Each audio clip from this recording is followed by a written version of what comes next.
In this video, I'm going to be taking the Mokwheel Obsidian ST 2.0 on a long distance ride through the mountains of East San Diego. This should be quite the adventure, so let's get to it. Good morning. Today we're doing a long range ride on the Mokwheel Obsidian ST 2.0, which is Mokwheel's off-road adventure fat tire bike. So the plan is to start off in the small town of Alpine, California, here in East San Diego.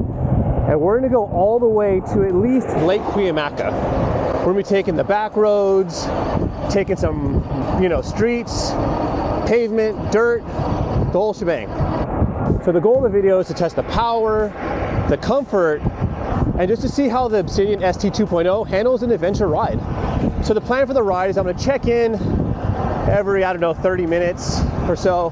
Just kind of give you an update on how I'm feeling, my impressions of the bike. Then we're gonna go over details in the bikes and the build and how these different components work. I'm only gonna be using pedal assist for this ride. And if people are questioning my fitness level, I have done longer rides in the past without a motor, but I'm actually getting off a really serious injury 3 months ago where I broke my collarbone, some ribs, and my shoulder blade. So I am not in what I would call phenomenal long distance riding shape. So I feel that getting back on the bike and going really far, this bike might be perfect. So I will check in with you guys in a little bit and give you an update. First check-in, we're about mile 9 or so. We've climbed almost 1,200 feet. Something I forgot to mention in the beginning is that I will be tracking this whole ride on my Garmin watch. And man, so far, great ride. I mean, just look at this place. Absolutely beautiful. So, I'm on, it's called Viejas Grade Road. It's actually a back dirt road through the reservation, so you don't have to take any of the side roads that are pavement. Really cool road, not a lot of people. Everyone who passes by seems to be smiling and they're waving at me, which is really, really cool. So the first thing I want to discuss is the motor on this bike, which is immense. It's a 750 watt brushless rear hub motor with a continuous output of 1,000 watts and a peak output of 1,300 watts. So something I've noticed, there are 5 levels of assist, and the bike seems to put out the same amount of power, if I'm honest with you, regardless of the assist level. I've been using level 3, which seems to tap out around 20 miles per hour before it cuts off assistance. Honestly, it's been great for this because I've been just climbing pretty much the whole entire time. And what's really cool about this motor is that it is extremely torquey. It has 105 newton meters of torque. Like I said, it's a powerhouse. But the cool part about it is that inside the settings, there's actually a setting called an intensity meter. And you can set it from 1 to 5. And just by testing, it seems like the amount of thrust that it actually puts out when you start pedaling changes.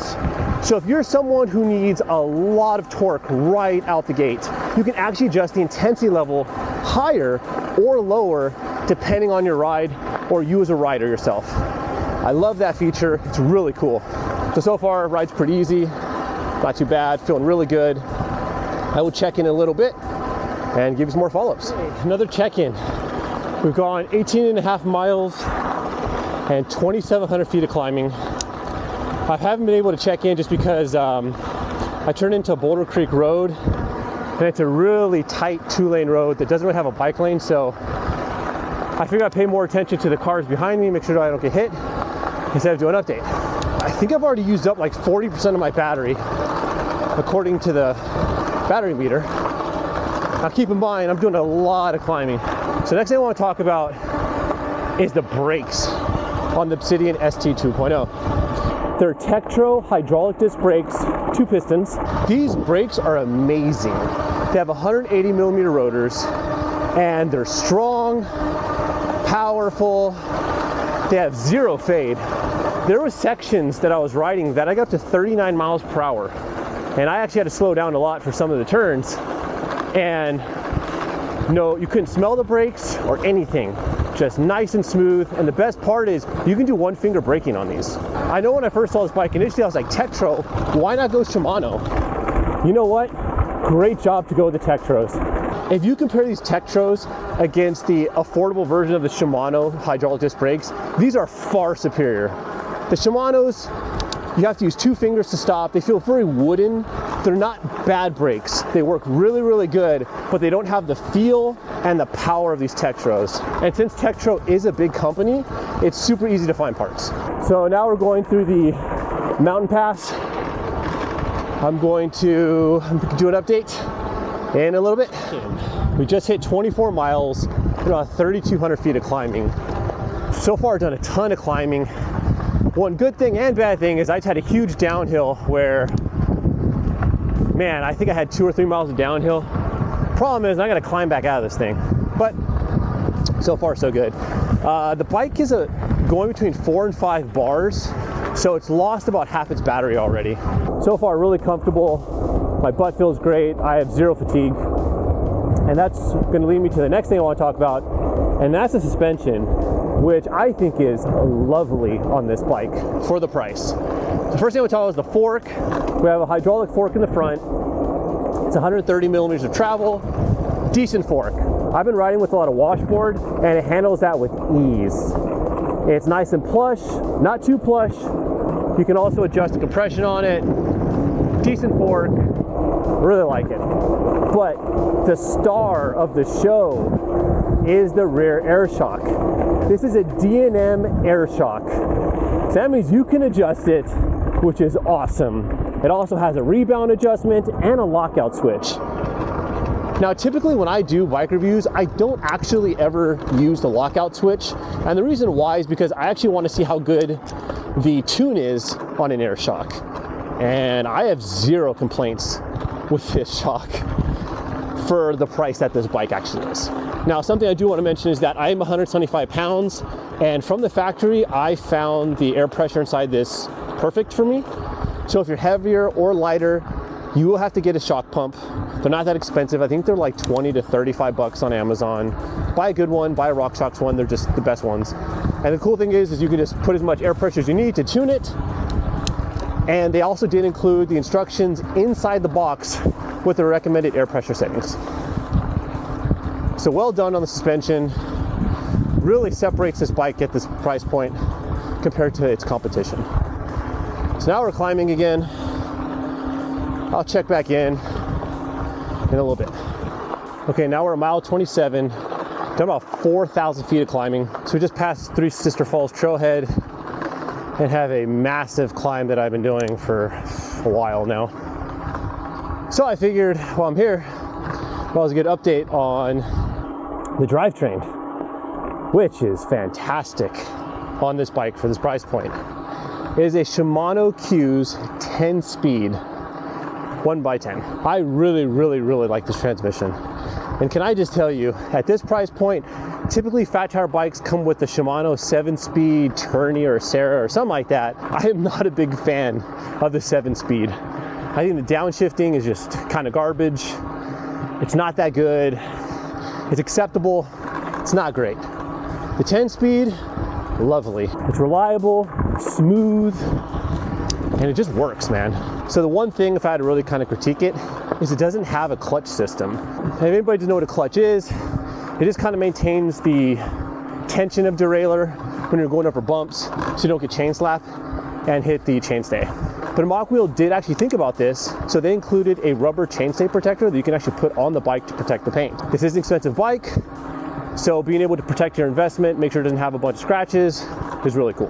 So I think I only have a couple more miles before I hit the turnoff, so I can start heading towards Lake Cuyamaca.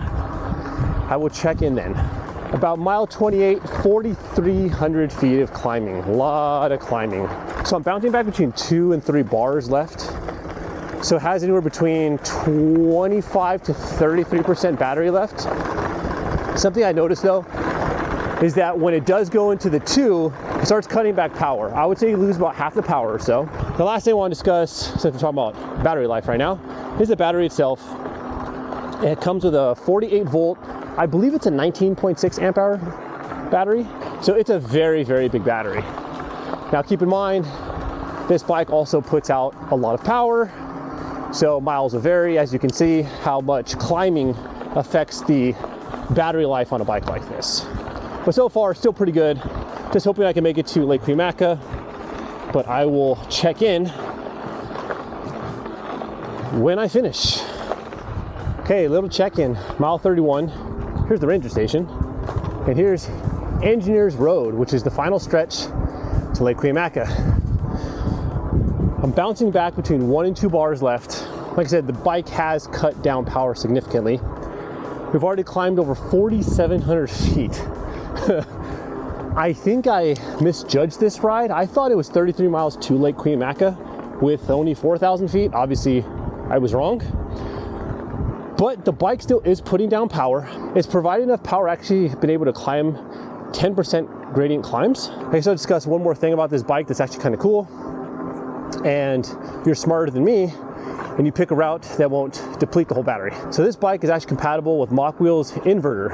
So how that works is there's a plug actually on this bike, and it's compatible with the inverter on Mokwheel's site. You buy the inverter, you can plug it into this bike, and then from there, it works as a power station to power things like a cell phone, you know, just various electronics. Really cool. I'm glad that this bike is actually compatible with that. So this is the final stretch.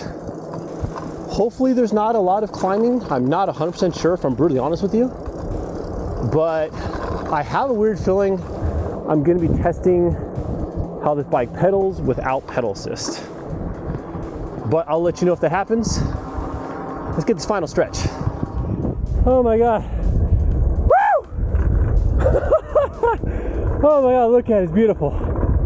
Oh, after 36.6 miles and 5,960 feet of climbing, I've made it to Lake Cuyamaca. What a beautiful sight. I mean, the bike barely made it. The power was down, but it made it. Oh, wow. Oh, it's beautiful. Oh my goodness. So just some final thoughts after my ride. So my ride consisted of riding from the small town of Alpine, California through the back roads of Descanso to the beautiful town of Lake Cuyamaca. So I'm not sure why, but I was under the impression at the beginning of the ride that I'd do about 32 to 33 miles with a little over 4,000 feet of climbing, and boy was I wrong. In actuality, I went 37.63 miles and just a hair over 6,000 feet of climbing, which is absolutely nutty. In optimal conditions, Mokwheel claims that the bike can go up to 80 miles in one battery using pedal assist, and I think it's fair to say that 6,000 feet of climbing is not optimal conditions, but I do think that being able to go almost 40 miles with that much climbing is insanely impressive. But to be fully transparent, at around mile 28, I'd already gone about 4,300 feet of climbing, and it was around this point I started going between 2 and 3 bars of battery left, and the bike did start minimizing power. I knew that I was still almost 10 miles from finishing, so I did lower the assist level to help conserve energy. So even though the bike did cut the power, I was still able to climb up some pretty steep hills, and I was still able to complete the remaining 9 miles and 1,700 feet of climbing. But it did barely make it. But 6,000 feet is no walk in the park, so I'm still extremely impressed with Obsidian's range and power throughout the ride. So as a whole, I was blown away how the bike performed. It was powerful, comfortable, reliable, and most importantly, I was able to finish the ride without any mishaps. The Obsidian ST 2.0 has a lot of features that make this a really great bike. Everything from the powerful motor, big battery, great brakes, reliable drivetrain, good fork, fantastic rear shock, and great little features like the dropper post, removable display, and inverter compatibility. So if you're looking for a step-through fat tire e-bike that has great features, a solid build, smooth suspension, a lot of power, and impressive range, then the Obsidian ST 2.0 ticks all those boxes, and I highly recommend one. It is more expensive than some of the competition, but you do get a much superior bike with Obsidian. But if you have an Obsidian ST 2.0 or another Mokwheel bike and want to share your experience, please leave me in the comments section below. Thank you so much for watching, and have a great one.